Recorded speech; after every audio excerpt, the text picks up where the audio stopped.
Prosseguindo na interpretação do Apocalipse, versículo por versículo, o capítulo 17, versículo 6, vamos agora ao ponto 2 desse versículo, falando desses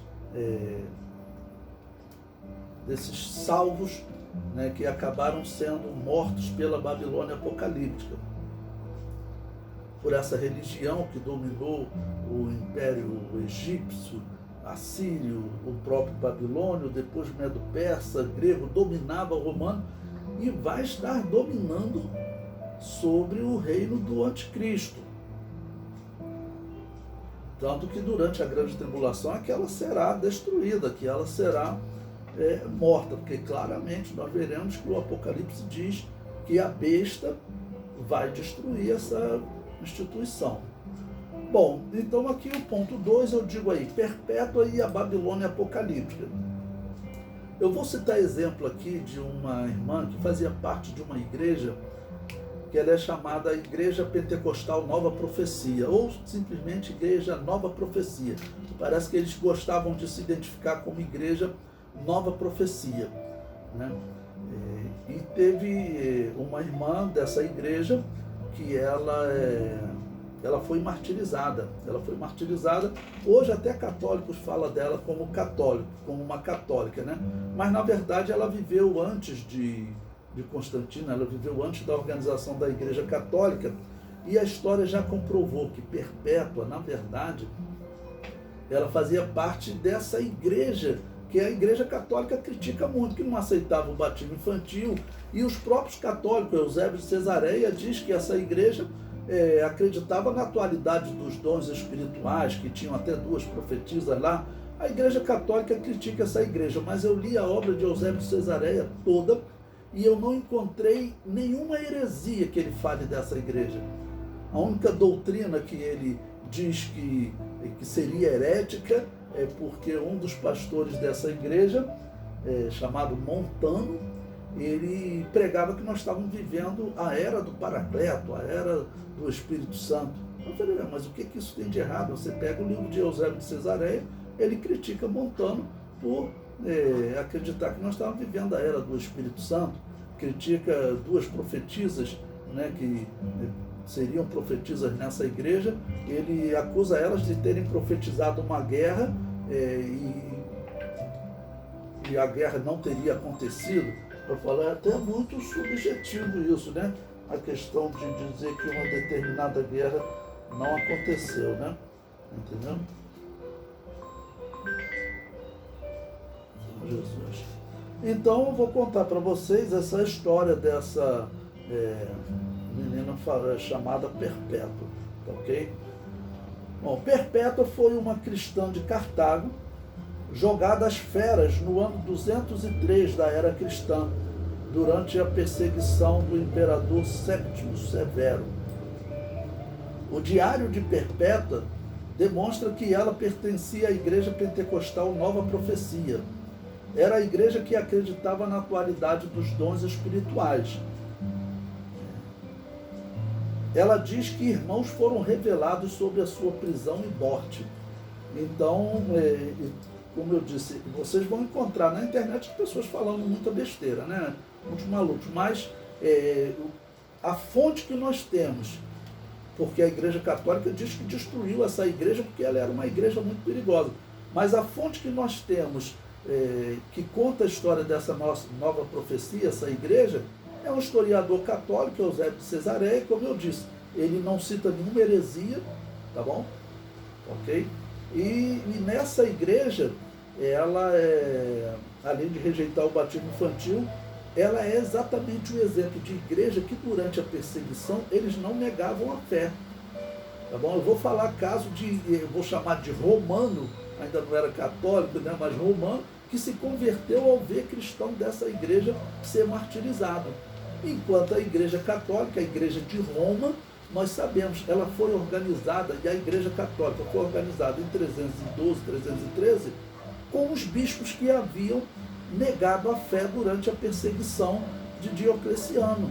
A pior das perseguições, 10 anos que quem não negou a fé morreu ali em Roma, os cristãos tinham que viver dentro dos cemitérios, escondidos nas montanhas, e nós sabemos que a história comprova que Eusébio de Cesareia, por exemplo, foi preso. Como viveu? Né? É triste, né? Mas ele teria negado. O triste mesmo é que ele participou da organização da Igreja Católica, né? E ele levou esse paganismo, o incenso de Júpiter, ele levou para a Igreja Católica, ele e o Papa dessa época, que é chamado Silvestre I. Né? Então, ali a Igreja Católica, né, começou a usar, ou corroborou o uso do incenso. Claro que o apóstolo Paulo nunca usou aquele incenso. Né? Ali a Igreja Católica já defendia a purificação das almas após a morte, né, o purgatório, e eles vão validar todas essas doutrinas. E depois, quando eles começam a perseguir a igreja, vai lá o homem que é chamado Balaão de Pérgamo, né? Agostinho de Hipona, e assinam, defende uma lei dizendo que a igreja tem poder de matar para implantar o reino de Deus, a igreja tem poder de matar para acabar com a heresia. E esse homem, ele se tornou referência doutrinária, claro, para católicos, porque ele dizia que pode matar, e também para os protestantes. É difícil você ouvir um sermão de um protestante aí, alguma coisa, ele não falar em Agostinho de Hipona, algo inacreditável, tá bom? Bom, então, ela conta, ela escreveu um diário, né? Então isso se tornou um documento, e ela diz nesse diário que ela, que foi revelado na igreja que ela seria presa. O testemunho dela, claro, Deus permite um sofrimento desse tudo para ficar como testemunho para o futuro, né? E o testemunho de Perpétua é um testemunho que até hoje inspira, porque diz a história, né? Isso relatado, que ela tinha um filho e o pai dela falava para ela negar, né? Pensando na criança, mas mesmo assim ela não negou. Então é um exemplo muito bonito.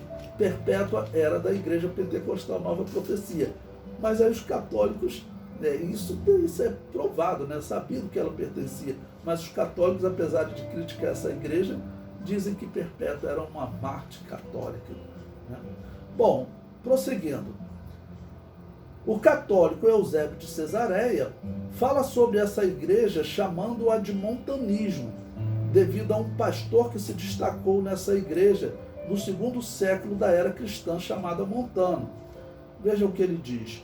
Isso tomamos do 2º livro, mas também do 3º citaremos algumas frases breves, pelas quais diz contra os que se jactavam de que entre eles houvesse mais mártires.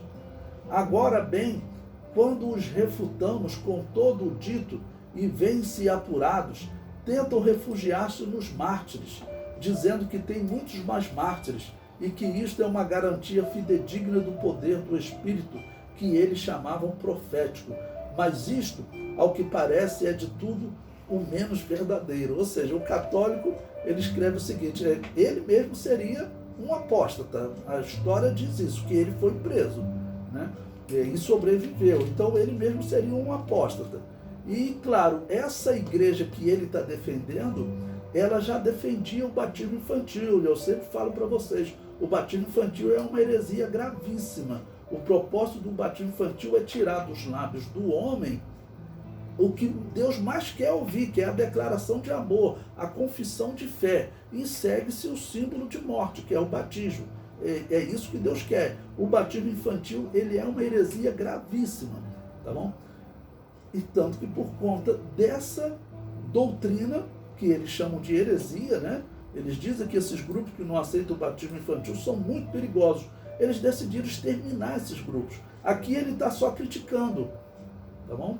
Mas, cerca de 20 anos depois, no ano 380, o Papa Damaso, ele já determina a perseguição.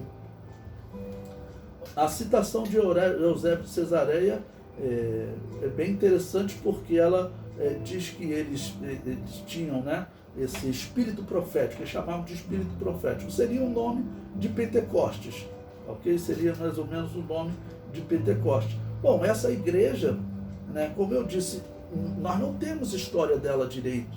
Por quê? Porque a Igreja Católica vai destruir isso tudo.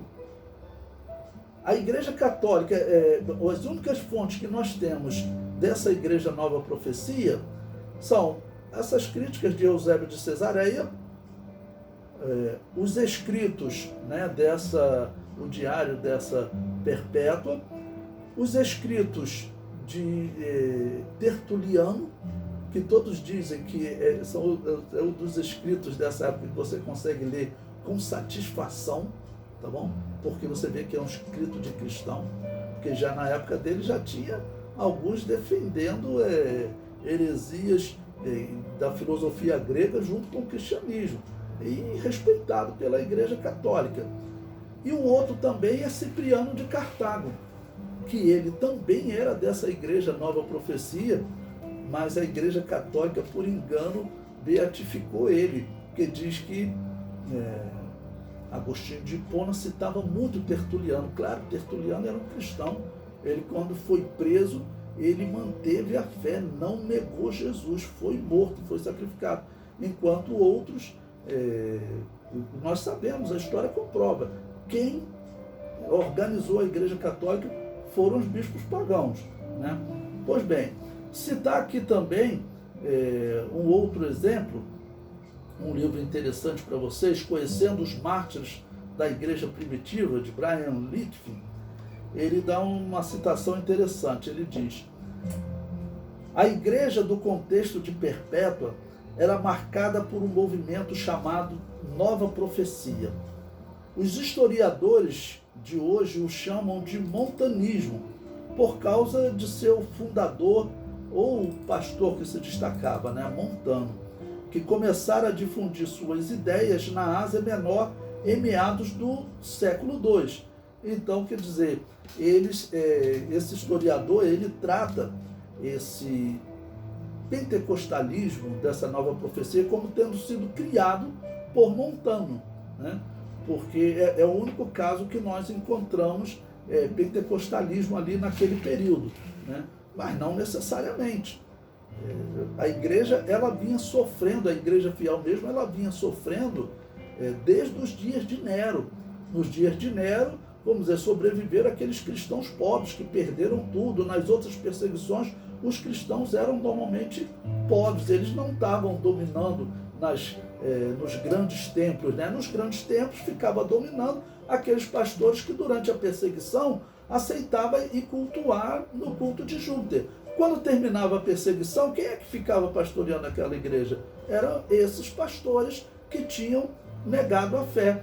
Os outros irmãozinhos que viraram mendigo pela cidade, tiveram que ir para o campo, tendo que plantar para comer, porque não podiam viver nas cidades, porque a perseguição era terrível. Se alguém conhecesse ele, conheço esse daí, ele era cristão. Alguém vê um irmão na cidade, ele denunciava ele, ganhava todos os bens dele, né?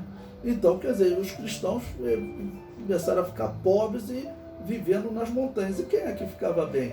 Eram esses pastores, né, em especial lá da cidade de Roma, porque a história diz que no ano 95, nessa perseguição concentrada em Roma, já teve caso de pastores que aceitaram trabalhar para o demônio.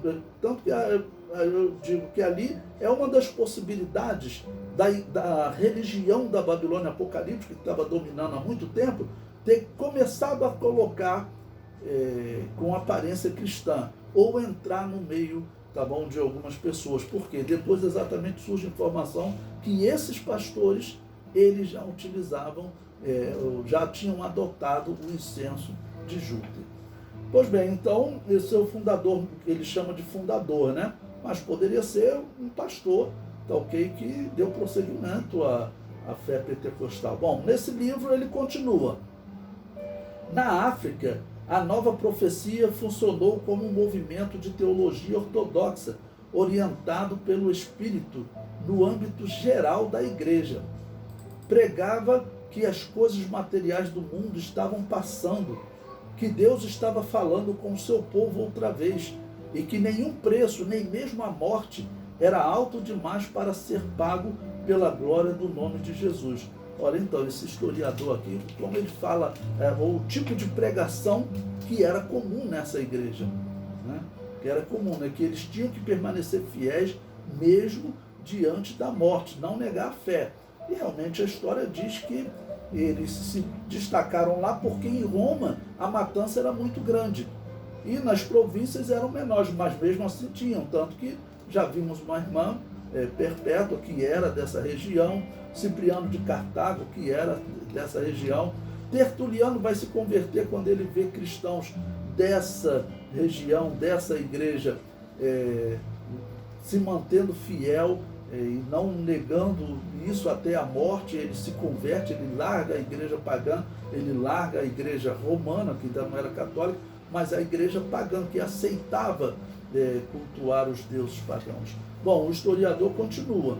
Então, essa forma dele dizer que o tipo de mensagem é a mensagem do cristão, né?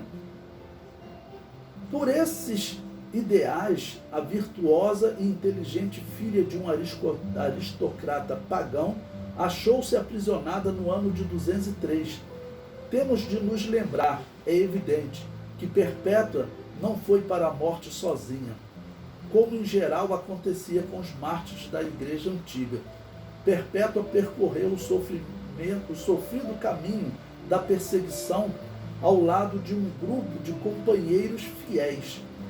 Os escribas da antiguidade acharam por bem mencionar no título de sua narração não apenas o nome da nobre Perpétua, mas também o de Felicidade, a escrava grávida, né? Então, essa escrava, né, vamos dizer, ia deixar uma criança ali também. Okay? Então, essa Perpétua, vamos dizer, os historiadores falam, é consenso. Eles eram dessa igreja pentecostal Nova Profecia. E eu repito, a Babilônia apocalíptica, a igreja católica, ela diz que essa instituição tinha que ser perseguida. E perseguiu mesmo. Ela vai chamar essa instituição outra hora de donatistas, de anabatistas, diversos nomes. Tá bom? Mas, vamos lembrar, isso aqui é no ano 200. Depois virá a organização da Igreja Católica. Em 1200 a Igreja Católica encontra um grupo ainda de sobreviventes dessa igreja. Porque não é possível. Jesus Cristo prometeu que as portas do inferno não prevaleceriam contra a sua igreja. E claro que a Igreja Católica, a história dela comprova que ela não pode ser a Igreja de Jesus. Infelizmente, ela é a responsável por esse ateísmo aí do mundo. Né? Karl Marx, na sua obra A História da Riqueza das Nações, ele diz, olha, o cristianismo sempre esteve do lado dos ricos. Isso não é verdade. Quem esteve do lado dos ricos foi a Igreja Católica, a Babilônia apocalíptica. Os ateus não vão conseguir ver essa igreja que a Igreja Católica está perseguindo na história. Eles não vão conseguir ver. Quem tem que fazer o ver somos nós. Mas eles não vão conseguir ver. Para eles, aquilo ali era realmente o cristianismo. Porque são tantas pessoas falando, a Igreja Católica fala, os protestantes falam. Né? O comentário prossegue. A Igreja Católica perseguiu a Igreja Pentecostal Nova Profecia, mas fala de Perpétua e Felicidade como se fossem católicas. Os católicos estavam em Roma, adorando a Júpiter, trabalhando na mesa do demônio para não serem mortos. Os historiadores católicos afirmam que conseguiram exterminar a Igreja Pentecostal Nova Profecia no 7º século da era cristã. Por engano, as portas do inferno não podem prevalecer contra a Igreja de Jesus. Então, esse exemplo de Perpétua e de outros que eu vou citar aí, é exatamente um exemplo de uma igreja verdadeira. E principalmente, nós vamos encontrar casos na história que eu falo o seguinte, nós não sabemos nem o que aquele povo acreditava, porque o único testemunho que nós temos vem das mãos dos assassinos desses homens. Por exemplo, diz a história que 3 homens chamados de profetas de Zikau foram lá na Alemanha profetizar contra Lutero. Lutero mandou matar. E aí disse que eles pregavam um monte de heresias e tal. A gente nem sabe se é verdade, né? Porque ouvir de um assassino é complicado que realmente eles pregassem aquelas heresias.